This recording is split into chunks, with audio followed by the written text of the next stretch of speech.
大家好，我係賴師奶。相信好多網友都知道，我喺好多年之前已經喺內地置業噶啦。當然，當其時係冇大灣區呢一個規劃同埋理念噶啦。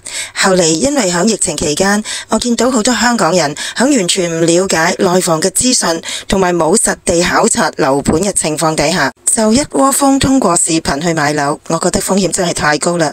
所以喺賴師兄嘅支持同埋推動之下，我就開設咗呢一條頻道。我開設呢一條頻道嘅初心就係想將我自己經歷過嘅同埋我了解到嘅灣區資訊，可以通過視頻如實咁樣同大家分享，亦都希望有一個平台可以俾我哋大家互相提醒同埋互相通報響大灣區裏面所見到嘅真實情況。喺呢一集，我就將有一次我嘅親人響大灣區就醫嘅經歷同埋過程同大家分享咗啦。我亦都相信一啲打算旅居大灣區嘅網友可以更加了解到內地嘅醫療水平。今次我又有新嘅經歷要同大家分享啦，就係我連響香港都未曾經歷過嘅失火事件啦。呢一次嘅火災就係發生響我居住嘅屋苑，仲要係發生響我住緊嗰一棟啊。陪我經歷呢一次失火事件嘅親人，又係上一次嗰位老友記。響冇幾耐之前嘅一個週末，賴師兄就載咗我同另一位老友記返咗去灣區嘅屋企嗰度，諗住小住幾日。賴師兄因為有工作在身，所以逗留咗一晚之後，佢就返咗香港啦。而我同老友記就繼續留低咗喺屋企嗰度。唔知就係喺嗰一個嘅星期一嘅中午，一向嗅覺同埋聽覺都比較靈敏嘅我，就聞到一啲好似火藥咁樣嘅味道，而且咧又聽到一啲好微弱嘅呼喚聲。我就走出去露台嗰度睇下，就發現有好多白色嘅煙霧，而且有唔少嘅鄰居已經聚集咗喺花園裏面，佢哋仲大叫話失火啦，快啲落嚟啦！於是我就叫埋老友記以最快嘅速度帶住證件同埋我哋嘅手袋就離開咗我哋嘅屋企啦。一直以嚟，小區嘅業主都好擔心屋苑嘅消防系統運作係咪正常嘅呢？合唔合乎規格嘅呢？究竟咁耐冇用，有冇失效嘅呢？所以一向都熱衷於尋求真相嘅我，走到一個比較安全嘅樓層嘅時候，就走咗入去個電梯大堂嗰度睇下啦。啲 lift 全部濕晒，流緊水。咁究竟呢一啲水嘅出現係因為消防員正在滅火所產生啊，亦或係屋苑嘅消防系統裏面嘅煙霧感應器發揮作用，正在自動灑水呢？為咗要求證，所以我就叫咗老友記先向地面嗰一層走出去花園，而我自己就走落多一層，經過停車場，直接走去大街嗰度睇下消防車到未啦。我出到去嘅時候，就有幾輛消防車已經泊咗喺路邊，而老友記通知我，消防車嗰時係仲未入到屋苑裏面嘅。咁就係話，剛才我睇到電梯有水流出嚟嘅情況，就係自動灑水系統正發揮緊佢嘅功效啦。除咗有消防員之外呢，亦都有警員戒備嘅。而家周圍呢都好大陣嗰啲，好似煙味啊、火藥味嗰啲味啊。原來呢一種味道已經彌漫晒響整個屋苑裏面，所以行過嘅鄰居都要掩鼻而行啊。而我越向嗰個火警單位嘅方向行呢，嗰陣味就越濃啦。老友記同埋我哋嗰一棟嘅鄰居，正正就係響呢個公園下面觀察住呢一個發生火警嘅單位啦。而家我哋見到啦，真係好大煙啊！睇到呢一個情景，我就完全明白點解頭先我企喺露台嘅時候會見到一大片白色嘅煙霧啊！咁好多都走咗落嚟啦，都係有啲人都呼籲我哋快啲離開屋企，咁我哋就落返嚟先。我同老友記分別嚟到呢一個花園嘅時間呢，可能只係差幾分鐘，但係消防車而家就已經嚟咗。咁裏外咁樣互相呼應啦，佢哋。它是复式的樓上。哇！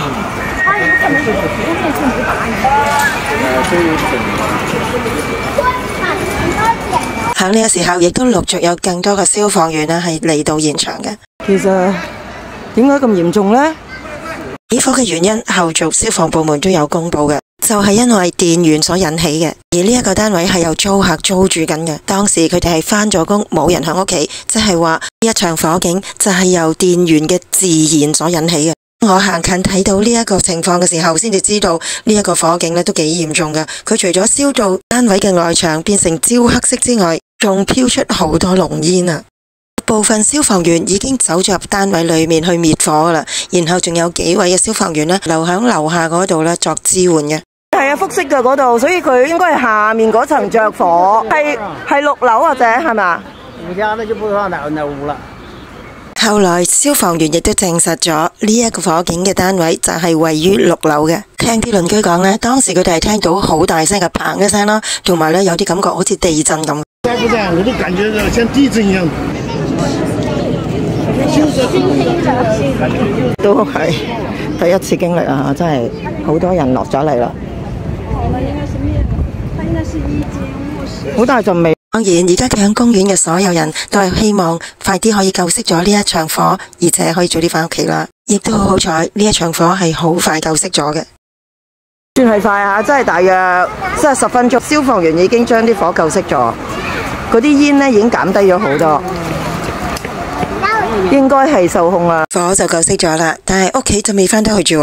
最大感受啦就係我哋一發現有煙，然後我落到嚟，其實已經見到消防隊嚟咗噶啦。即係我覺得鄰里嗰邊啊，或者係管家嗰邊都做得好好嘅，好快通知咗消防嗰邊，然後消防嗰邊亦都真係好快嚟到我哋呢個屋苑嗰度。所以呢，我都覺得體驗到呢，其實喺內地住呢，嗰個安全感都幾大嘅。當然，亦有可能呢一度係一個新發展區，所以唔會有塞車嘅現象啦。可能嗰個火呢就好容易揾到個火頭啦，咁就大約響10零分鐘之內呢，就已經控制咗嗰個火勢噶啦。既然消防嗰邊都話我哋暫時都唔可以返到屋企住，所以我就同老友記出咗去食午餐先啦。咁呢邊對面呢，就已經係另一邊世界啦，好安靜，停車場嗰度仍然都可以出到嚟。咁而家我哋呢邊就過唔到啦，封咗路。咁我哋要過對面馬路，先至可以出返去其他地方。雖然火警係受到控制，但係消防員同埋消防車全部都仲係未撤退嘅。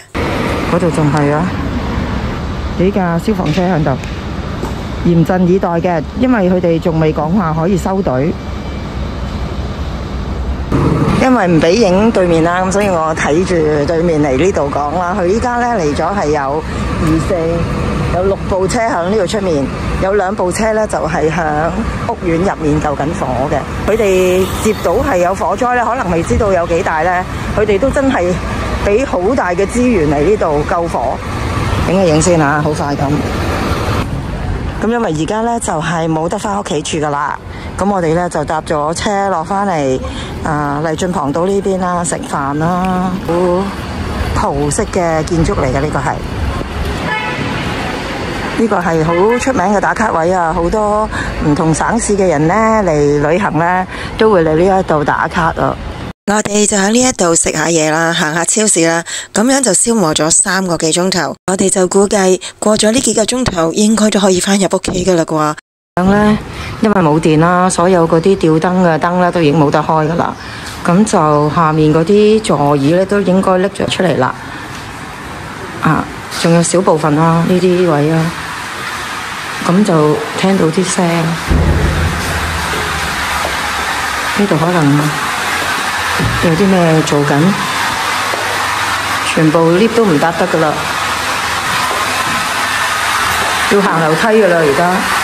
物管嗰方面都好快，派人嚟呢一度整翻部電梯啦。但係呢段時間我哋都係未用得住嘅，所以而家唯一嘅方法呢，就係要行樓梯翻屋企啦。而家呢啲地台呢，都係水嚟噶，好多水啊，要小心行，因為會跣親咯。咁而家就要行翻樓梯翻去啦，全部都係水。啲水真係好多，一路都係。睇下咩情況啊！濕少少啫，冇濕晒。雖然係可以返入去單位裏面，但係我哋嗰一棟就要停電啦。我哋都接受到好熱嘅天氣唔開冷氣，但係就接受唔到全晚都要摸黑啊！所以唯有都要出去附近揾間酒店住一晚啦。而家嚟到呢個南屏嘅城際酒店，2025年先至開業嘅，咁真係屋企火燭呢，呢一間算又平又新噶啦，400零蚊一晚。咁呢個大堂就係咁。你好，都幾靚。這邊看到您這個訂單是不含早餐的，然後我們這邊的話，您我呢就因為都係諗住嚟借宿一宵嘅啫，咁冇諗過食早餐嘅。咁點知原來依家呢，我冇訂到早餐呢，佢話入會啊，加49蚊啦，就已經可以有2個早餐，再加埋聽日可以 late check out 2點鐘先至 check out。同埋呢，就即係以後都會有啲會員嘅優惠咁樣啦。城際酒店呢，佢喺深圳呢都係好有口碑㗎。咁呢間向珠海呢，就啱啱2025年至開。咁我都深圳冇住過城際酒店嘅，咁我就珠海試下啦。橫掂有呢個機會，個天要我嚟住啊！今日真係。其實經歷過呢一次火警，我都有一啲體會同埋反省嘅。首先，從我親眼所見啊，屋苑某一啲嘅消防設備依然係有效用嘅。至於係咪全部都冇問題，就要由消防部門再深究核實啦。另外，消防車輛進入屋苑內部嘅範圍都係好有效率嘅，亦都係證明咗屋苑嘅相關通道係暢通無阻嘅。